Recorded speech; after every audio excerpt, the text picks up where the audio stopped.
उमर इब्न Khattab रदी अल्लाह ताला अन्हु के जलाल का और उनकी अजमत और हैबत का एक अलग अंदाज था। कैसर और किसरा भी थर थर कांपते थे और वो नंगी पीठ पर पीपल के दरख्त के नीचे सोने वाला गुलाम रसूल, लेकिन पूरी दुनिया ताकत का लोहा मानती थी। वजह क्या है? वो इश्क रसूल से भरा हुआ सीना लेकर चलता था। उमर फारूक के पास सबसे बड़ी चीज क्या थी जानते हो? एक बार आपको जब अमीरुल मोमिनीन कहकर पुकारा गया, आपके आंसू निकल आए। लोगों से कहा, ऐ लोगों सुनो, मैं अपनी हैसियत बताता हूं। मेरी हैसियत क्या है? मैं खत्ताब का बेटा उमर हूं। बचपन में मुझसे 2 बकरियां नहीं संभाली जाती, मेरे बाप से मैं रोज मार खाता था। मैं बकरियों को संभाल नहीं पाता, मेरे बाप मुझे रोज मारते थे। खत्ताब का बेटा वो उमर हूं, लेकिन आज इस दौर में 36 लाख स्क्वायर किलोमीटर पर तन्हा उमर की निगरानी है। मिस्र भी, फिलिस्तीन भी, इराक भी, शाम भी, यमन भी, अरब का यह हिजाज और नज्द का इलाका पूरा एक उमर इब्न खत्ताब की निगरानी में चल रहा था। जो इस दौर के तकरीबन 36 लाख स्क्वायर किलोमीटर की बात होती है, तन्हा निगरानी चल रही है। लेकिन उस उमर इब्न खत्ताब ने यह नहीं कहा, ये मैंने अपने ताकत के बलबोते तुम पर हुक्मरानी कायम की है, मैं अपने अदल के बलबोते तुम पर इस हुक्मरानी का तख्त बिछाया है। नहीं, लोगों से कहा क्या लोगों, ये जो आज मुझे हैसियत मिली है इसलिए नहीं कि खत्ताब का बेटा उमर हूं, इसलिए कि मोहम्मद अरबी का गुलाम उमर हूं। सुभान अल्लाह, सुभान अल्लाह। अपनी निस्बत जब हुजूर से मजबूत करें, दुनिया उसकी ताकत का लोहा मानती है। नामूस रिसालत की हिफाजत पर जो आए हैं मैदान में, अल्लाह करीम ने उनके बाजुओं को ताकत बख्शी है और कुफ्फार और मुशरिकीन के सीनों में उनका रौब डाल देता है। ये तारीख की सच्चाइयां बताती हैं। आपको पता है सैयदना उमर फारूक रदी अल्लाह ताला अन्हु का ये अजीम खिलाफत का जमाना, उनके मुतालिक जो लिखा गया आज भी मौजूद है। सैकड़ों मील दूर रहने वाले कुफ्फार और मुशरिकीन की फौजें सिर्फ उनके नाम से कांपती थीं, डरती थीं। यही मुंसुर, यही वस्फ में आप कहता हूं कि वो नामों से रिसालत की हिफाजत और इश्क रसूल से भरा हुआ सीना लेकर चलो, ये इस जमाने का नहीं, हर जमाने का सबसे बड़ा हथियार है, सबसे बड़ा हथियार है। लोग आज ये कहते हैं, बाज लोग जो मेरे साथ हर जलसे में इन्वेस्टिगेशन करते भी रहते हैं, हर जगह चलते रहते हैं, कई मर्तबा हमारे इलाके में भी आए और वो बार बार हमसे ये इन्वेस्टिगेशन करते हैं, आप चाहते क्या है हिंदुस्तान में?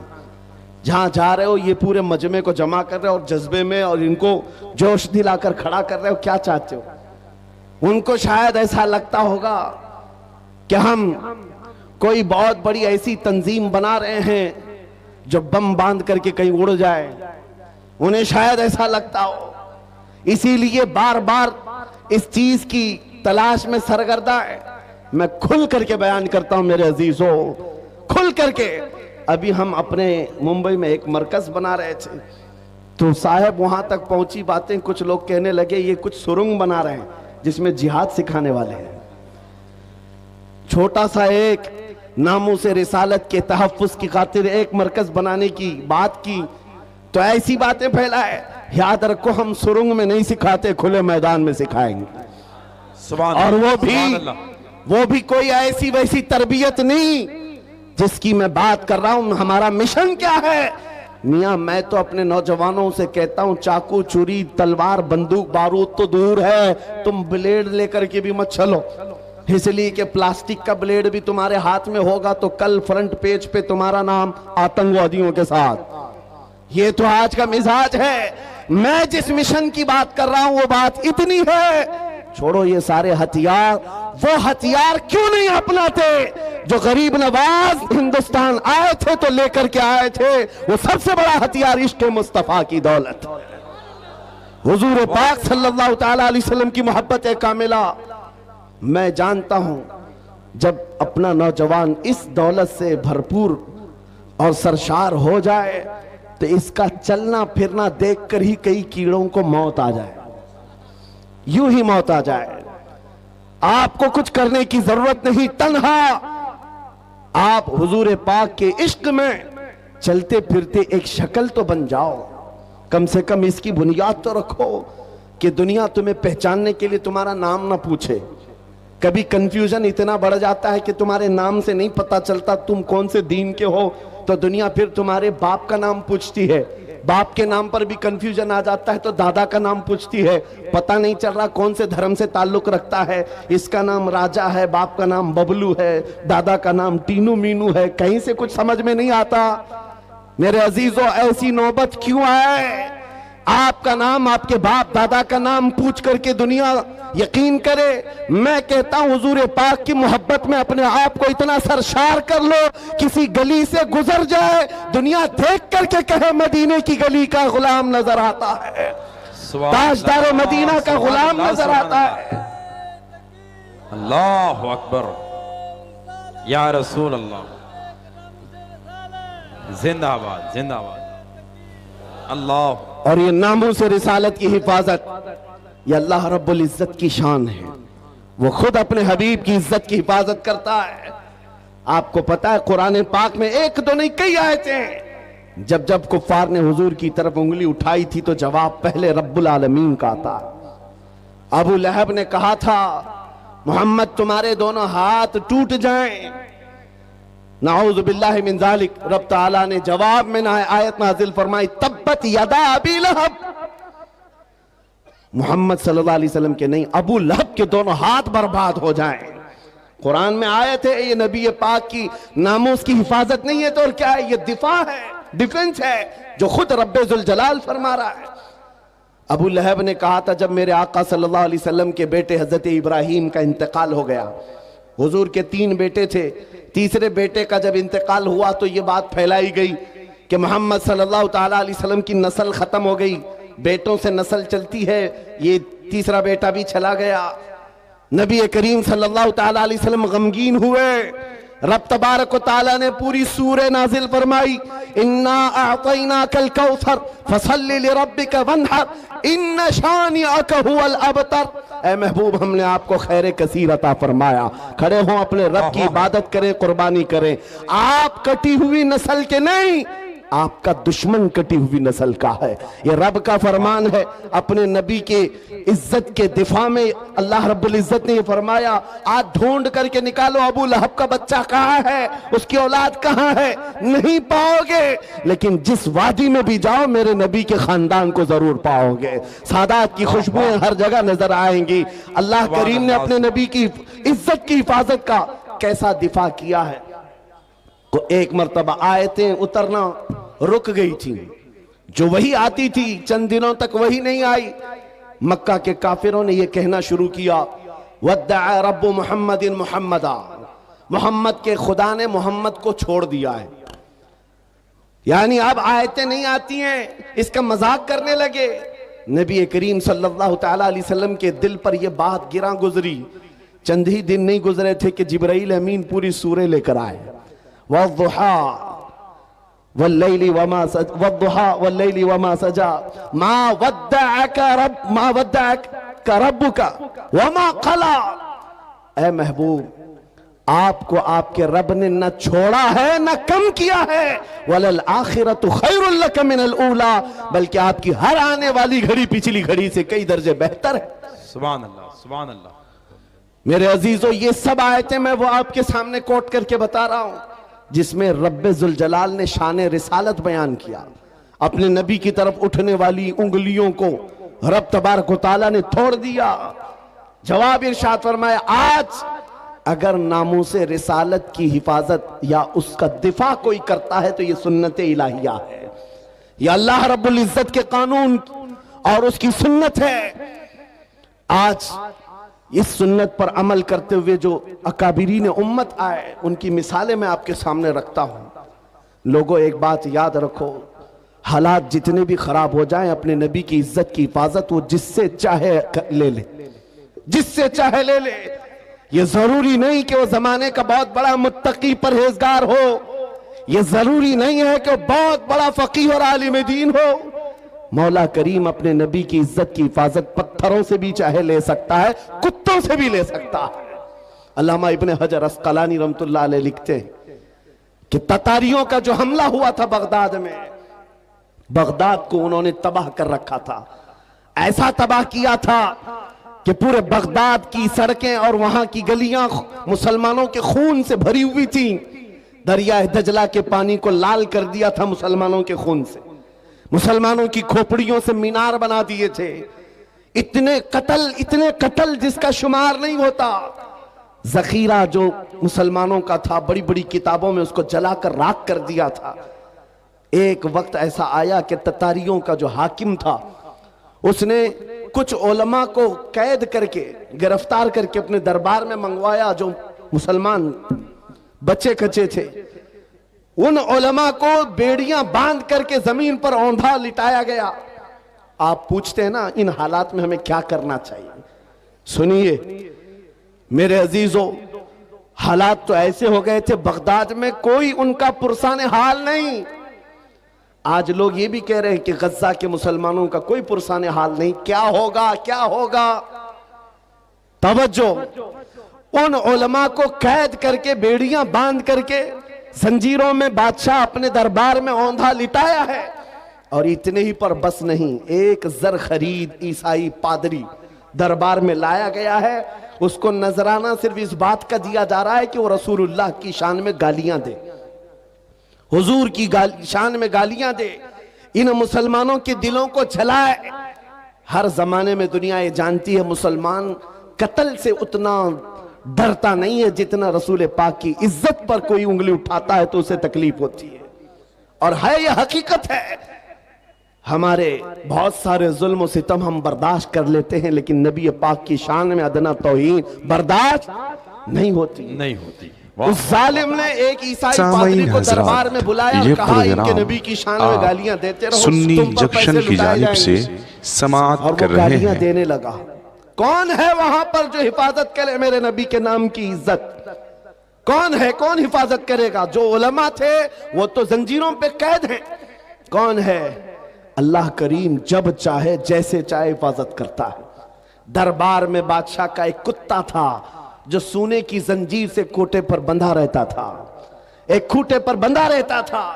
जैसे ही वो पादरी गालियां देने लगा, वहीं से कुत्ता भौंकने लगा, जोर जोर से भौंकने लगा।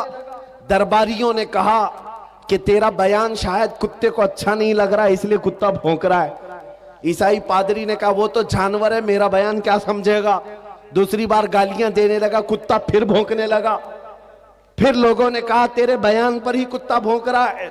उस ईसाई पादरी ने कहा मेरे बयान पर नहीं भौंक सकता, उसे क्या खबर है। तीसरी बार जब नबी पाक की शान में हर्जा सराई शुरू किया, उस कुत्ते ने जंजीर तोड़ दिया और उछल करके ऐसे दरबार में आया, उस ईसाई पादरी के सीने पर चढ़कर उसे दम सदन में चाक करके दो टुकड़ों में बदल दिया। उस कुत्ते की हैबत ऐसी तारी थी, पूरे दरबार में सिपाही से लेकर बादशाह तक हर आदमी खड़ा रह गया और कुत्ते को देखने की भी ताब नहीं थी। ऐसा लगता था कोई शेर बबर आया हुआ है। उस कुत्ते की हैबत से लोग डरे हुए थे। और तारीख में यह लिखा है, जिन्होंने हमारी खोपड़ियों से मीनार बनाया था, जिन्होंने बगदाद को हमारे खून से नहलाया था, उसी ततारियों के दरबार में एक दो नहीं 10,000 ततारियों ने कलमा पढ़कर इस्लाम कबूल कर लिया। सुभान अल्लाह, सुभान अल्लाह, सुभान अल्लाह, सुभान अल्लाह। जब रब तबारक व तआला नामों से रिसालत की हिफाजत फरमाता है तो वो कुत्तों के जरिए से भी काम लेता है। ये बात याद रखो। और दुनिया को भी मैं ये बताता हूं, हमें कैद कर देने से या हमें फांसी दे देने से इस्लाम का खात्मा नहीं होगा। कुछ लोग ये समझते होंगे, आपको पता है तारीख में जब मुरादाबाद में किफायत अली काफी रहमतुल्लाह ताला अलैह को फांसी पर चढ़ाया गया था, अंग्रेज 8 दिन तक जश्न मना रहे थे। एक ऐसे मौलवी को हमने फांसी पर चढ़ाया है जिसकी जुबान चलती थी तो हजारों लोग उसे सुनते थे और पूरे लोगों में उसका एक रौब था। हमने उस मौलवी को खत्म कर दिया। मुसलमानों में एक खौफ पैदा हो जाएगा, डर पैदा हो जाएगा।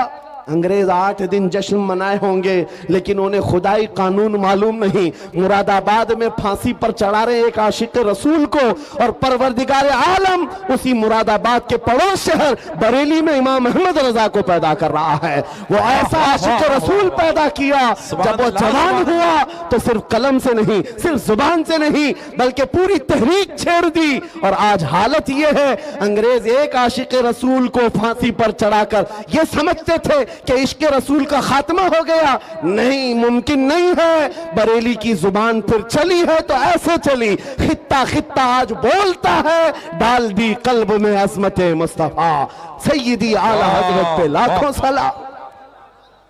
अज़ीज़ान गिरामी वक़ार, आज इन हालात को देखकर जो सरासीमगी है नौजवानों में, मैं 2 चीजें अर्ज करता हूं।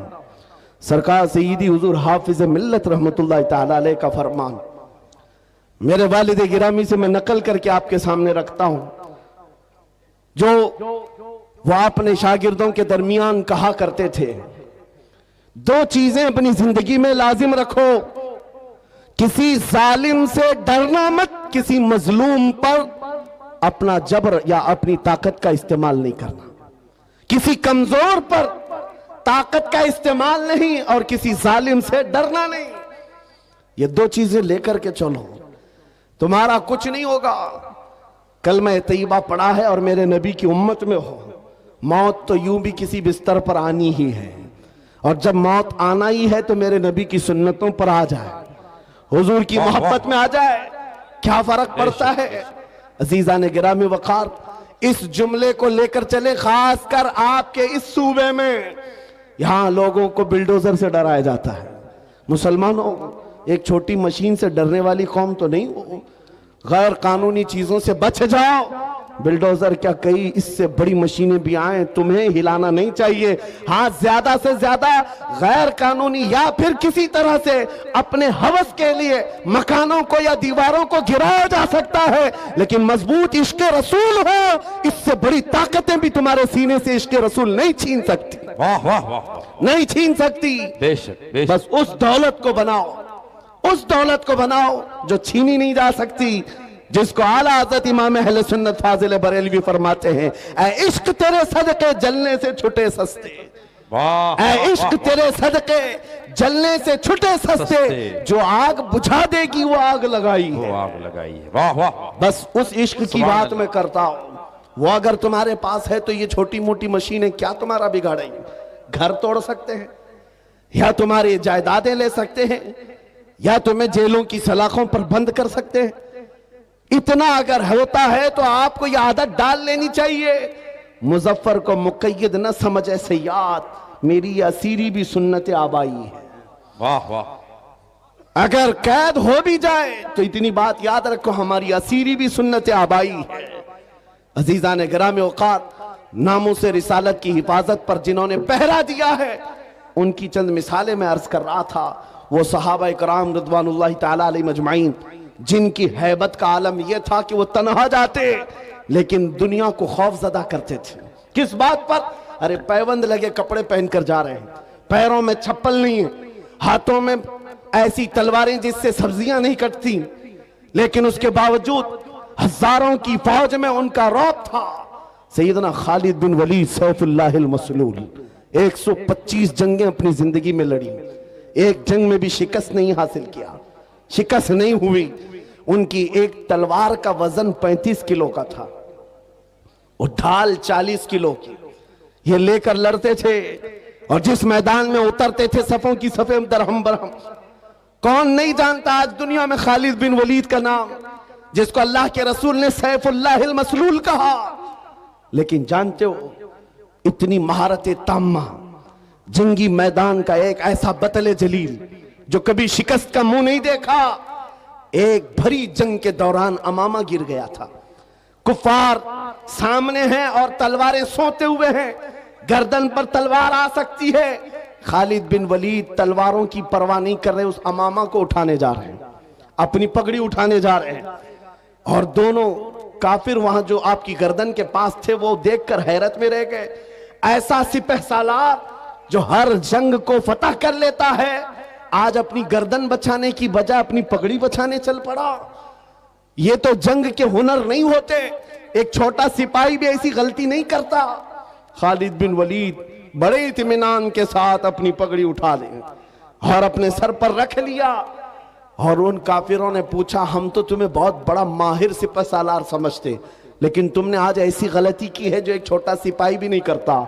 हम अपनी तलवारें, नंगी तलवारें तुम्हारी गर्दन तक ला चुके थे और तुम उस पगड़ी के पीछे भाग रहे थे, अभी गर्दन अलग कर देते हम। खालिद बिन वलीद ने कहा, फिर अलग किया क्यों नहीं? फिर इंतजार क्यों कर रहे थे? अलग किया क्यों नहीं? आपने फरमाया, तुम क्या समझते हो खालिद बिन वलीद अपने बाजू की ताकत से ये जीतता है, अपनी कुव्वत के बलबूते जंगों में फतह हासिल करता है? ये बात नहीं। मेरी इस पगड़ी की अहमियत तुम नहीं जानते। इसमें मेरे रसूलुल्लाह के 3 मुँह मुबारका हैं। मेरा ये यकीन है, इन मुँह मुबारका की बरकत से अल्लाह मुझे फतह अता करता है। सुभान अल्लाह, सुभान अल्लाह, सुभान अल्लाह, सुभान अल्लाह, अल्लाहु अकबर। या रसूल